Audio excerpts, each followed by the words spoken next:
Hey, everybody. Welcome to another episode of Coast to Coast. I'm your host, Joe Dellera, and I am joined by my co-host, Andrew O'Connor-Watts. Andrew, how are you doing today, man? The playoffs have been fucking wild. Amazing, dude. What a game yesterday for our guys, huh? Just to right off the bat, if you don't know, Joe and I are big Knicks fans. In our chats, I've been pretty pessimistic, I would say. Joe seems to always be the optimist, and man, have I been wrong? I couldn't be happier. Dude, honestly, it has been absolutely electric with the Knicks winning these games. Down 20, it's a live better / tilters like wet dream, and I am those people. I feel like I bet them every time, like live, like a degenerate. I bet them. I didn't even bet them. I bet them on the money line, but I keep betting them to win the title. In like I love it. Like, yeah. But I mean, it's been crazy. The only home team that has won a game so far has been the Oklahoma City Thunder. That and that was a beatdown. Absolutely. I was going to say, and what a game they won. I mean, that was over before it even started, truly. There has been, even in that Miami beatdown, right? Like, I think this had to be worse. I don't actually know off the top of my head, but it felt worse just because you kind of expected more from Denver. I think with the Miami loss to Cleveland, it was kind of just like, well, yeah, I mean, they're Miami and Cleveland's Cleveland. So yeah. I think it felt a little more amplified last night with OKC just doing what they did to the Thunder, to the Nuggets. I will say, I thought it was a pretty uneven whistle. Not that it wouldn't have still been a big win for them, but it's really tough to kind of get in your rhythm and get in a mojo, or even kind of have a mindset to make a comeback when you're just not really getting any calls. And, that's not necessarily the case on the other end. And I do not think that Shea is a foul grifter. I think he's an awesome player. I think he's really good at making contact. He doesn't do that swipe through like Harden kind of bullshit that kind of started this whole phenomenon. He does it sometimes. Look, him and our guy Brunson are rightfully accused of it sometimes, but in both cases, I think that it's a really overblown kind of misnomer for them. But surprising. Did you have anything in that game last night? For the Thunder game, the Thunder, the Nuggets. I was on Shea over 12.5 RA, and then the blowout just screwed me. Like he finished with 12, and that was the end of it. So that was a little unfortunate. I did see some stat, and it was like there's been no team in the last since the 80s to win a series after losing a game in the series by 40 or more. So of all the random cherry picked stats for you, that's one of them that ESPN had, right? I want to talk about the Knicks and the Celtics a little bit more, because obviously it's fun. But one of the things that I think has been talked about, and I was listening to Zach Lowe today. I didn't get to finish what he was saying, but same. he was ripping Boston, and he was specifically ripping Missoula. And it's something that I've talked about on a couple different shows now, and it's like how Boston's style of offense it has the highest type of ceiling because of just the raw amount of potential points that you could get. The problem is that they, for better or for worse, they never change what they're doing. And Lowe was essentially saying, which is what I had been kind of mentioning, was like, when you're up 20 with a quarter to go, sometimes you don't need to keep going for the jugular. You just if you, as long as you're not putting up zeros, you should be fine. So, you have people going out there and they're saying, well, it's improbable that Boston would do this, or that they would fall off the cliff in the way that they did multiple times in a row. But that's what's happened. because the Knicks are like locking them down. They're being physical. They're disrupting what their rhythm is, right? So what are your thoughts on the way Missoula has handled these first two games? And do you expect to see any type of adjustment in game 3, given the fact that they're down 2-0? I would hope that there's an adjustment made. I don't know that it's necessarily coming outside of maybe, kind of smaller adjustments. I think they're still going to probably rely on that 3-point shot pretty heavily. That's, I will say one thing, that if you're going to rely on just that numbers barrage of threes, if it didn't work for 2 games, you kind of have to do it again. Just, if you're relying on the variance aspect of it, right? Like, I mean, you could make that argument. Let's put it that way, because I also think that the Knicks are running they're kind of forcing the Celtics into tougher 3-point shots. And one thing, in our chats, as I kind of rag on Tibbs for his lack of offensive creativity and his stubbornness, right? And I think he's actually done a pretty good job of kind of changing up the defensive schemes. I mean, someone broke down, forget who it was on Twitter, I apologize, but talking about that coast to coast dunk that Tatum had, and how there was basically no resistance at all defensively. Part of that being there were 2 or 3, maybe even Knicks defenders at that 3-quarter court, and he just blew by them. And now, not once he was by the 2, now there's only 3, and he's got he's got the whole Celtics team there basically to pass to. So they're kind of guarding the perimeter and guarding, the spaced out Knicks, the spaced out Celtics, and he just has a clear lane to the dunk. Now on the next play, they packed everyone on that 3-point line. They went with the high screen with Horford, and everyone was there in position to defend it. And that's the stop that we saw, that epic ending, as a result of an adjustment defensively. He still is kind of relying a little too much on the Brunson ISOs as the number one option. Yeah. He is allowed, I don't know, maybe he doesn't know this, he is allowed to run a play for Cat. That is possible. It is it's a thing you could do. The Brunson Cat pick and roll was one of the most deadly 2-man combinations in the league this year, and we have not seen much of it. And as much as I love Brunson, we need the beauty of having an ISO player like that is to fall back on that shot creation out of nothing, right? When it gets low in the shot clock and you don't have any other options, like having him there is to create something out of nothing is exactly why you have a guy like Brunson. But I think there needs to be a little more creativity offensively. To answer your question about the Celtics defensive adjustment or Celtics adjustments, I don't know. Missoula's a pretty stubborn guy as well. He's been more stubborn than Tibbs, which is something I did not see coming. So we'll see. I will see if he switches it up for game 3. Yeah. So, people are saying with the new Pope that it is the Knicks year. Like, they are a blessed team right now. Those of you that don't know, the Pope is Villanova grad, and the Knicks are obviously we got the Nova Knicks. So I need him to say some prayers next time Mitchell Robinson's at the free throw line, and hopefully we can get there. But just really, really, really, really interesting games out of New York, or out of Boston, between New York and the Celtics. So let's look at the one game we have on the slate today, which is the Minnesota Timberwolves versus the Golden State Warriors. Looking at this game, it's been, when we watch game 1, you kind of probably thought that Minnesota was in a great spot. They had the rest advantage, Golden State off of game 7. And then Curry even gets hurt in the middle of the game, and Minnesota just can never figure it out.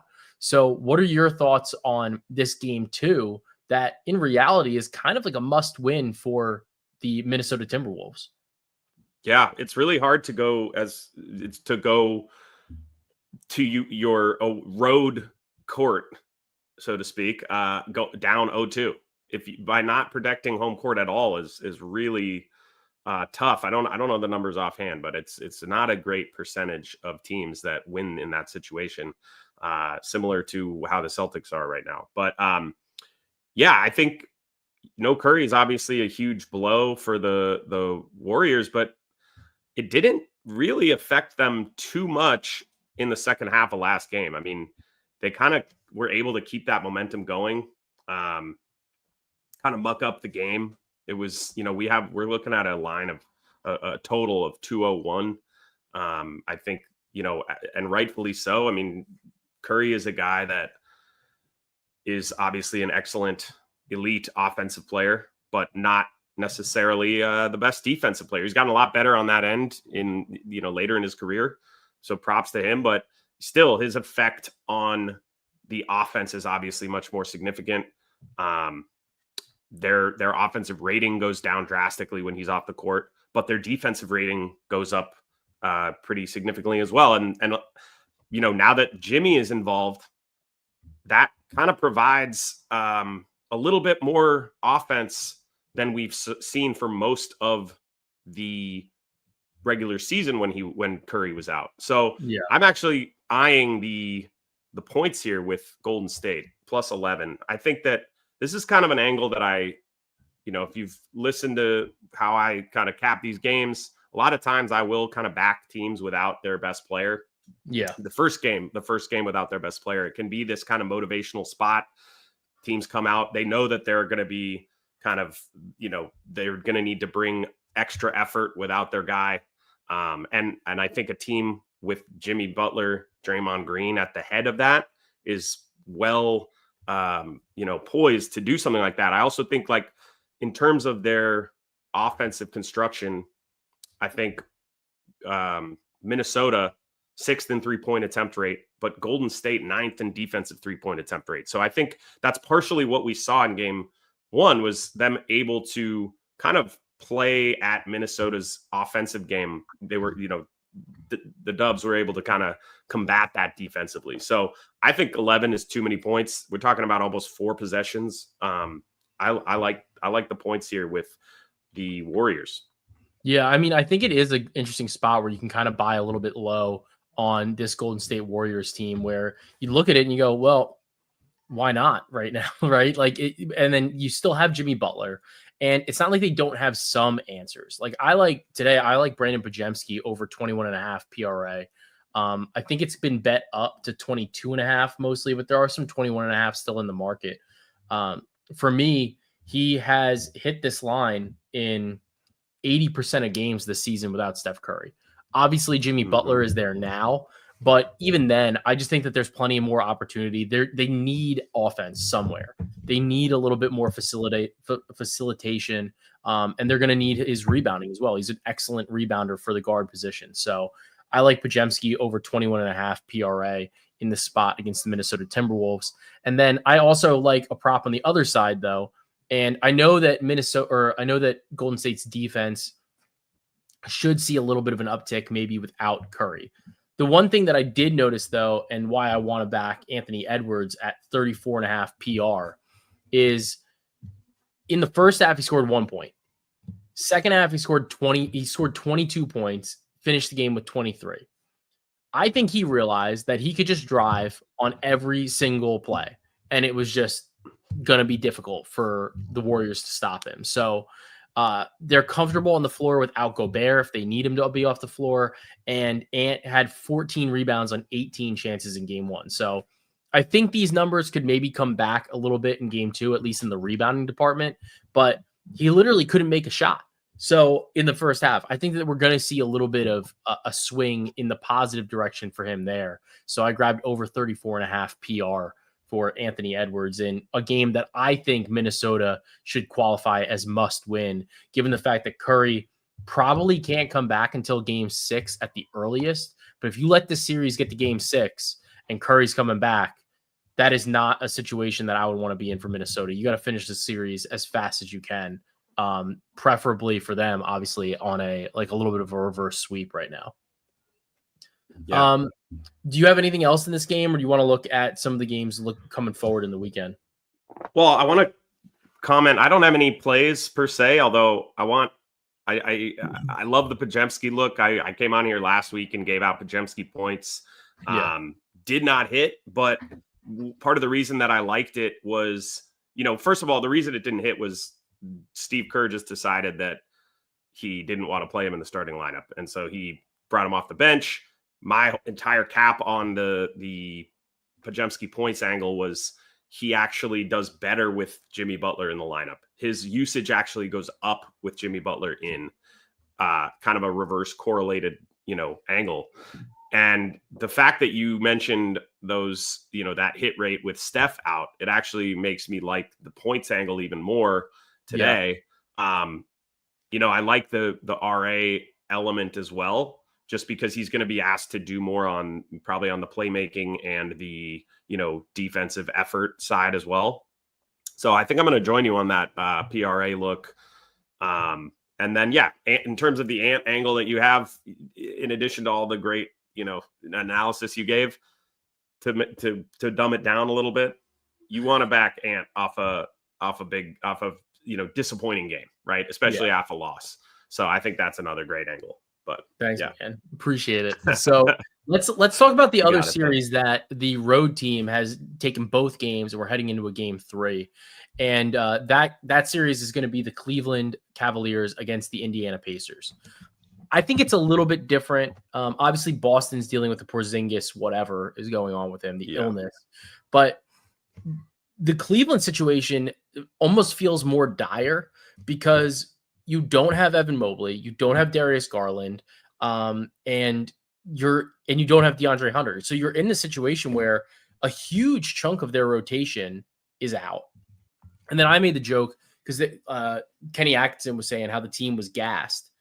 And it's like Donovan Mitchell only played 36 minutes. Like, how are you I get that the load was like heavier in this spot where he was asked to do a lot more, but Tibbs would say, you got to play 40 you got to practice playing 40 to be able to play 40. And like, that's almost how it felt. Like, what do you think about this? Because the Pacers are pretty legit in and of themselves. And then if you add in the fact that Cleveland's going to be without or potentially out without some of these other players more, what do you think about that series? I mean, it's really dependent on Evan Mobley, and to a only slightly lesser extent, Darius Garland. I mean, obviously we want all three. Hunter missed as well, but Evan Mobley is his leap this season is, I think, a huge part, and to a degree, Garland as well.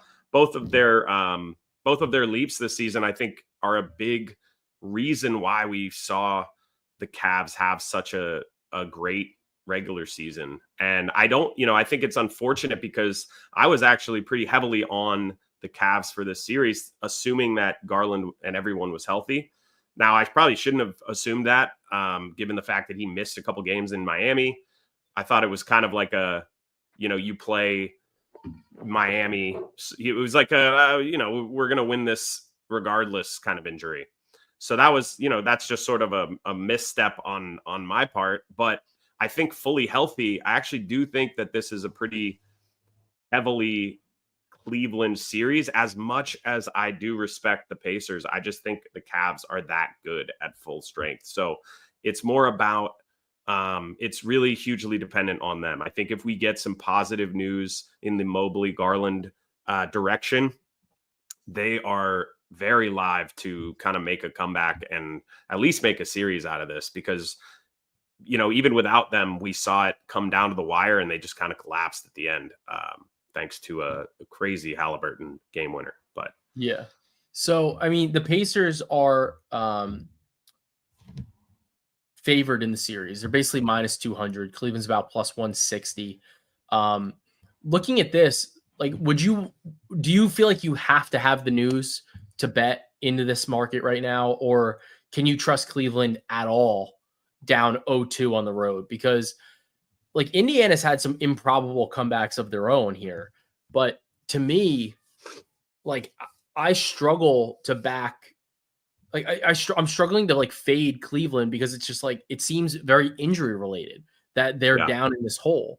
And, I'm struggling with that a little bit. Like, is there a Cleveland angle that maybe you want for the series if Mobley plays or if Garland plays or some combination of the two? Yeah, I mean, definitely. I do need that injury news, at least some sort of positive injury news, Yeah. where we're going off, like, even if it's a hunch, if the number is right, I think Cleveland is live enough with who they have right now as presently constructed, to the point where if just one of those guys comes back, that'll be enough for me to take them seriously. If they're at full strength, I think that, even though the number will move in relation to that news, and we won't necessarily be ahead of it, I think there's still probably, just given the fact that they're down 0-2, probably not going to adjust it enough to where I will like the price. But Yeah. to answer your question, yeah, I definitely need that news in there. Depending on how far I go with the bet, I need some news. Yeah. I mean, 7-game series is plus 156. So if you think Cleveland is going to come back or at least force a game 7, I think that's interesting. I think it's a little bit more interesting than Cavs plus 1.5 at minus 102, because that would basically imply that they are going to win the series in 4 straight games. Like, they're going to win 4 in a row, which I don't know if that's, I don't think it's that likely, especially at that number. And then you'd even be getting either you may as well bet minus 1.5, which would be plus 710. So I don't mind the I really don't mind the like 7 games at plus 156 if you were looking for a way to maybe bet into the series. I like that. Turning to the Western Conference, I want to talk about the Thunder versus the Nuggets. The Thunder are now minus 550 favorites to win the series. Going back to Denver, game 2 was just an absolute shit pumping of the Denver Nuggets. And looking at it, do you think that that's something that was just kind of a one-off, that it was such a beatdown? I mean, like, to have a spread, or to have a difference in any game to the degree that was, seems extreme, right? And it was a great bounce back spot for Oklahoma City. But looking at Denver, you obviously have the best player in the world with Nikola Jokic. Is there an angle that maybe you want to back Denver now that they were able to steal one of those games in Oklahoma City? Yeah, I think this is I actually think this is not a great matchup for OKC. I know that sounds crazy after the shit pumping that they got yesterday, as you mentioned. But I think that if they get, if Hartenstein gets into any sort of foul trouble, or, anything happens to him at all, or, Denver figures out a way to kind of play him off the court to some degree, Chet is not up to the task, and neither is Kenrich Williams or Jalen Williams or any of the Williams folks on OKC. Any of the Williams. So I do think Denver is interesting. Now, I will say that you mentioned the stat about like losing by that much and not being able to, those teams. What was the? Do you have it off the top of your head? It was essentially, no, I watched it on SportsCenter last night, but it was essentially that teams that have lost a game within a series by 40 or more have not won that series in the last 50 years. Okay. Got it. So give or take, never. Yeah. Give or take 50 years. Yeah. I mean, that's certainly concerning, but like I said, I mean, I do feel like it was one of those things where, especially with this Denver team that's pretty thin, when it comes to their roster construction, they have elite talent at the top with, like you said, the best player in the world, Nikola Jokic, Jamal Murray, when he's clicking and everything's going right, he's one of the best, closers in the game. We haven't seen it as much as I think we want if we're Nuggets backers, but AG has looked great. He's big, physical. I think that Jokic presents a lot of problems for OKC. I think in this case in particular, the game just got out of hand. And like I said, I did feel like the whistle was a bit uneven towards OKC's favor. I still think they would have won by a lot, But I think that once that lead starts to slip, once, we kind of saw it with the Clippers against the Nuggets, right? Where once it got to 30, they were just like, all right, and that was their season on the line. I think when it's game 2, even though they stayed in for a bit, I think they were kind of just like, whatever, like we'll go back to Denver and see what we can do. Obviously it looks bad, but I think at this point, I am interested in Denver. Do you have odds for like plus 1.5 games or? Yeah. So plus 1.5? Denver plus 1.5 games is plus 128. 2.5 is minus 220. Oklahoma City minus 1.5 is minus 158. So this is one of the things that I've been kind of waffling with some of the series spreads. I feel like a lot of times we like to grab the plus 1.5s because we're like, this team's like a live dog. If they do lose, then I think it would be like a longer series, right? Right. 1.5 only matters if you lose in 7. Right. Yeah. So like, I feel like it's just an easy thing to forget because you're looking at the series and you go, oh, well, like I got 1.5 games. But if the series ends in anything less than them either winning outright or in 7 games, then you're not going to win that bet. So for me, like a lot of times I'd rather just bet them to win the series at like plus 410.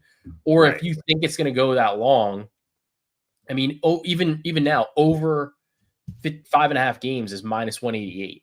So that implies that you think Denver's going to pick up 1 game. Like I would rather bet that you think Denver's going to win 1 game where it's minus 188 instead of the minus 220 on the plus 2.5. And, just say like, all right, I think it's going to go 6 and then kind of go from there where you think they maybe pick up one of these ones at home. So that was kind of the way that my brain pictures it out anyway. No, I fully agree. Yeah, that's a good angle because they don't. Even if you take the series money line price and they take it to 7, and you're just like, I don't know. You can always go back the other way. Bet. I mean, it's not the best hedge opportunity given the fact that OKC will be at home and favored, but you will have more of an out given the fact that it's, what did you say, plus 460 or something?